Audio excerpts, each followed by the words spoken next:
आपल्या राज्याचे कायदे नक्की कुठे बनतात याचा कधी विचार केला आहे? किंवा आपल्या भागातील आमदार नक्की काय काम करतात?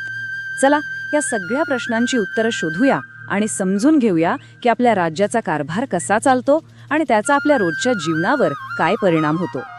तर मग आज आपण काय काय बघणार आहोत? सुरुवात करूया भारताच्या प्रशासकीय रचनेपासून. मग कायदे बनवण्याचे 2 स्तर कोणते आहेत ते पाहू. त्यानंतर राज्य विधिमंडळाच्या आत काय चालतं ते बघू.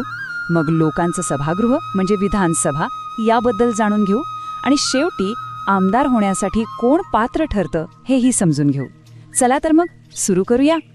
तर मग सुरुवात करूया अगदी पायापासून, म्हणजे भारताची जी प्रशासकीय रचना आहे ती नक्की कशी आहे आणि सगळ्यात महत्त्वाचं, आपल्या देशाने संघराज्य प्रणाली का निवडली यामागे एक मोठं कारण आहे. आता बघा, आपला भारत देश किती मोठा आणि विविधतेने नटलेला आहे, नाही का?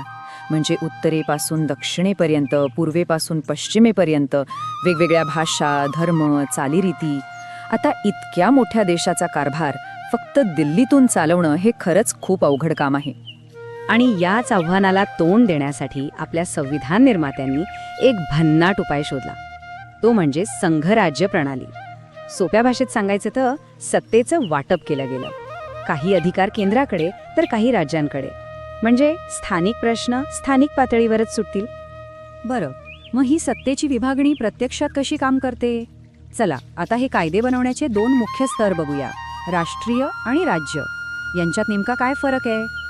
अगदी सोपं आहे. एक आहे आपलं केंद्र सरकार, जे पूर्ण देशासाठी निर्णय घेतं, जसं की संरक्षण, परराष्ट्र व्यवहार. आणि दुसरं म्हणजे प्रत्येक राज्याचं स्वतःचं सरकार, जे त्या त्या राज्यापुरते कायदे बनवतं.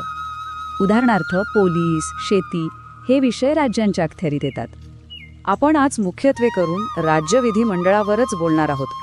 आणि हे समजून घेण्यासाठी आपण उदाहरण घेऊया आपल्या महाराष्ट्राच्या विधानमंडळाचं. चला तर मग आता जरा महाराष्ट्राच्या विधान भवनात डोकावून बघूया. नक्की काय असतं या विधिमंडळात आणि हे काम कसं चालतं. आपल्या केंद्रात जशी लोकसभा आणि राज्यसभा आहे ना, अगदी तसंच महाराष्ट्रातही 2 सभागृह आहेत. एक म्हणजे विधानसभा आणि दुसरी विधान परिषद. विधानसभा म्हणजे जिथे आपण निवडून दिलेले प्रतिनिधी बसतात, आणि विधान परिषद म्हणजे जिथे विविध क्षेत्रांमधले तज्ज्ञ आणि अनुभवी लोक असतात. या दोन्हीपैकी आपण आता बोलूया विधानसभेबद्दल. नावाप्रमाणेच हे आहे लोकांचं सभागृह, म्हणजे थेट जनतेचं प्रतिनिधित्व करणारं सभागृह. तर महाराष्ट्राच्या विधानसभेत एकूण 288 सदस्य आहेत. 288 म्हणजे आपलं पूर्ण महाराष्ट्र राज्य 288 छोट्या छोट्या भागांमध्ये म्हणजे मतदारसंघांमध्ये विभागलं गेलंय. आणि प्रत्येक भागातून एक प्रतिनिधी निवडला जातो. हेच ते आपले आमदार, ज्यांना आपण MLA म्हणतो. आणि यांची निवड कशी होते? तर थेट निवडणुकीतून, म्हणजे आपण सगळे मतदान करून आपल्या भागातून आपला प्रतिनिधी निवडतो. या आमदारांचा कार्यकाळ असतो 5 वर्षांचा. पण राजकारणात काहीही होऊ शकतं, नाही का? कधी कधी सरकार बहुमत गमावतं किंवा काही वेगळी परिस्थिती निर्माण होते, तेव्हा 5 वर्षांच्या आतही निवडणुका होऊ शकतात. आणि एक खूप महत्त्वाची गोष्ट, आपल्या संविधानाने हे सुनिश्चित केलंय की समाजातल्या प्रत्येक घटकाला प्रतिनिधित्व मिळावं. म्हणूनच अनुसूचित जाती आणि जमातींसाठी विधानसभेत काही जागा राखीव ठेवल्या आहेत, जेणेकरून सत्तेमध्ये सगळ्यांचा आवाज ऐकला जाईल. आता एक इंटरेस्टिंग प्रश्न. भारतात राज्य आहेत 28, बरोबर? मग विधानसभा 31 कशा काय? हे गणित थोडं गडबडीचं वाटतंय ना? चला बघूया या मागचं कारण काय आहे. तर याचं उत्तर आहे 3 केंद्रशासित प्रदेशांमध्ये, दिल्ली, पुदुचेरी आणि जम्मू काश्मीर.